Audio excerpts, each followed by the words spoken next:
All right, hey guys, George Florida Parks After Dark. We are here with Gatorland again, and Chris and a new friend. Chris, who do we got today? Right here, we have our wonderful girl, Frenchie. She is one of our many of different ball pythons that we have with us. Ball pythons are, well, a type of python, but to beat out the comments that I probably know are going to say, oh, she's sizing me up, she is not going to be one of the ones that get 20 feet. Ball pythons here, well, for her, she's going to get about 6 feet long at the most. She's probably going to be around about 5. And even then, she's not going to get that thick. The thickest I've ever had with any of the biggest ball python that we have are probably maybe about that thick at the biggest. And I don't know if that's going over me. But on the wild, they come from Africa. They're going to be living in the more wooded areas, which is why this coloration is there. Just to help her blend into her terrain, since she is an ambush predator. So what she's going to do is lie in wait and wait for her favorite food to come on by. And what's that, Frenchie? Yes, I know what it is, because I'm going to be feeding it to you tomorrow. It's going to be rats. Frenchie here gets a medium-sized rat, and she loves it. And that's all they're going to eat. That's what they're going to love. And then they are constrictors. So what they're going to do is wrap around their prey and squeeze the life out of their prey before swallowing it whole.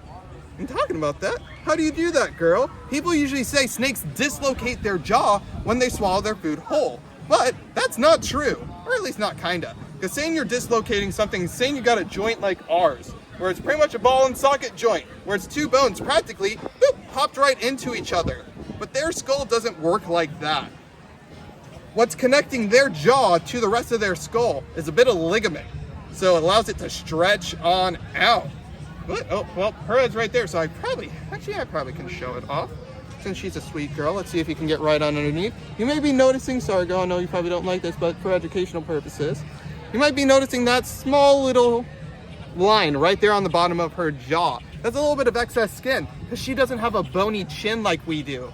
It's pretty much just two bones that are just like this. There's nothing right in between, so when she's swallowing, it's going right on out just like that. And that allows her to swallow her food whole.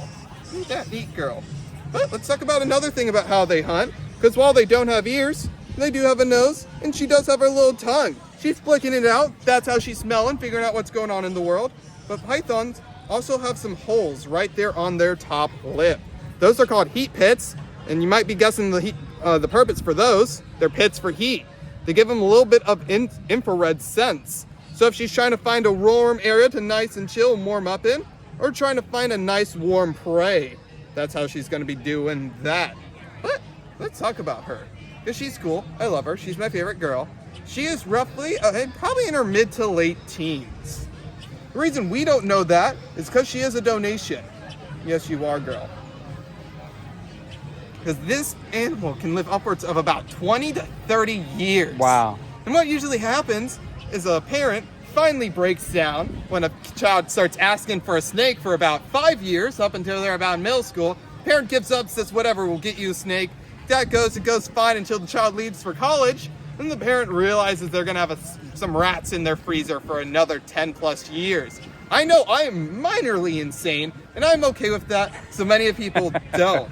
And talking about that, what are you going to do with an animal if you can't care for it anymore? Because we do have problems with their cousin, the Burmese pythons, or even their other cousins, the reticulated pythons, in the Everglades. What happened was from people back in about 40 or so years ago, man, it's wild to say that, who couldn't care for an animal that got upwards of 20 feet long and releasing it, as well as breeding facilities that got destroyed during the lovely things that we have here in the state of Florida called hurricanes. So, to prevent an animal from being released out in the wild and potentially causing a major impact on the environment, what should you do in case you have a ball python that you can't care for? Well, luckily people here in the state of Florida have Gatorland, so worst comes to worst, they can always do that. But in almost every state, there is going to be what are called amnesty programs that usually you can donate your animal to for them to hopefully find a loving home. Just like how Frenchie has here with us. Isn't she wonderful? Frenchie, ball python. Small face, large heart. Awesome. Chris, thank you so much for your time. Gatorland, again, thank you. You guys have a fantastic day. It's Florida Parks After Dark.